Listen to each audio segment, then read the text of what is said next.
Hi, everybody. This is Saad for the Sad Truth. Earlier today, I rediscovered an article in the Daily Beast that was published a few months ago. In the article, the author was discussing a phenomenon known as so-called sexual racism. The idea being that if, say, you are a individual who is active on online dating platforms, and suppose that part of your online dating profile when you're describing yourself and when you're describing the types of individuals that you'd like to meet and date, if one of those metrics is regarding your racial preferences. So, for example, you might say, I don't wish to date white women or black women or Asian women. The article in question was arguing that this is a form of racism known as sexual racism. And the author of the Daily Beast article referred to a academic paper wherein the researchers had administered a, survey to measure racist attitudes, general racist attitudes, and they had shown that the higher you scored on this general inventory of racist attitudes, the more likely you were to condone so-called sexual racism. Ergo, sexual racism is a manifestation of a more general racist attitude or worldview that you might hold. And so today I wanted to challenge this idea. Let's begin by thinking about mate choices, right? Mate choices are a multi-attribute choice, right? Precisely because we use multiple attributes when we are choosing a mate. And a group of attributes that we use in making a mate choice is based on certain morphological preferences that each individual holds in terms of his or her ideal sexual partner, right? Some women, if not most women, prefer taller rather than shorter men. Is this a form of bigotry against shorter men? The male archetype of the tall, dark, and handsome stranger exists, we know it, and yet can we now argue by saying dark, this is racism, this marginalizes light-skinned Swedish men, right? The reality is that people hold all sorts of aesthetic preferences based on morphological features. Some people prefer dark hair, others prefer blonde hair, a smaller group likes red hair. Some people prefer colored eyes, others prefer dark eyes. We don't necessarily know the reasons that explain individual preferences that people exhibit. What we do know, though, is that depending on the type of morphological trait that we're speaking about, it is more or less likely to be found in some races than in others. We don't have to have a academic debate about whether race exists or not and how do we define racial categories.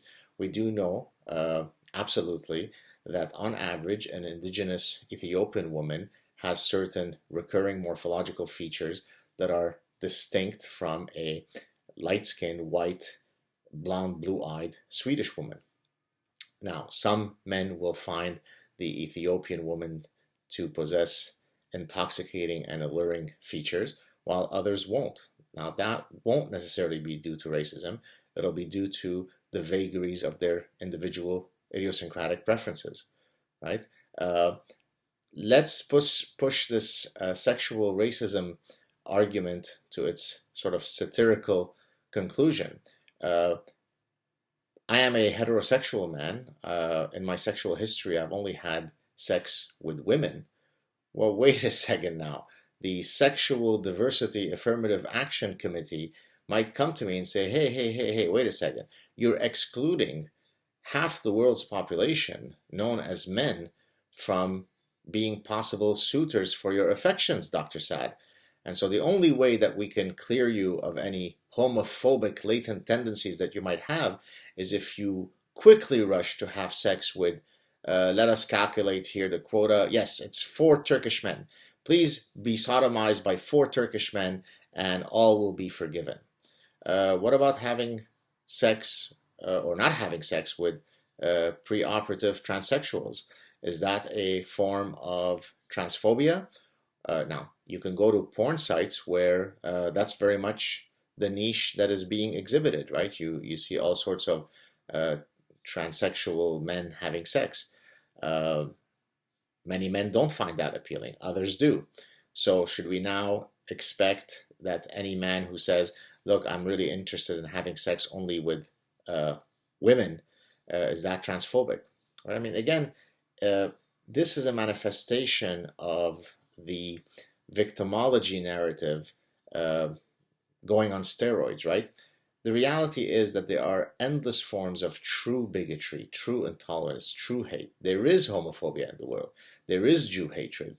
There is discrimination against women.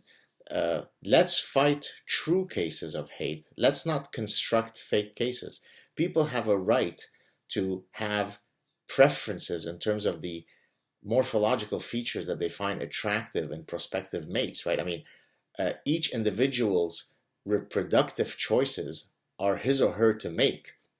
To politicize those preferences so that unless you exhibit perfect parity in your preferences when it comes to the types of racial features that you find attractive or not is pure lunacy, and it must end. Now, I'd like to add an additional point here, and I believe that I have made this point in public in the past. Let's take the fat acceptance movement. I discussed this briefly in The Consuming Instinct, my 2011 trade book. So I remember I was watching a documentary several years ago where there was a, grotesquely overweight woman. She was maybe 500 pounds, who was basically saying that, it's unconscionable that when she goes to, I think it was speed dating events, that, she doesn't get any attention from most men, and that this was a manifestation of the patriarchy and Hollywood images and advertising images that teach men to prefer women who look like Beyonce more so than 500-pound women, right? And so she was disgusted by that reality because all women deserve love irrespective of the size that they're at. Of course, any man who did not find her as appealing as Beyonce was supposedly engaging in a form of bigotry, fat shaming. They were fattest, right? Uh, Interestingly, as I have remarked previously, if you have men who specifically say that they prefer women who are very overweight, then you will have some so-called fat activists who will then complain that their overweight bodies are being fetishized. So let's look at all possibilities of the universe here. If you state that you don't find grossly overweight women attractive, then you are a fattest. If you state that you are uniquely attracted to overweight women, then you are fetishizing the women. You're objectifying them.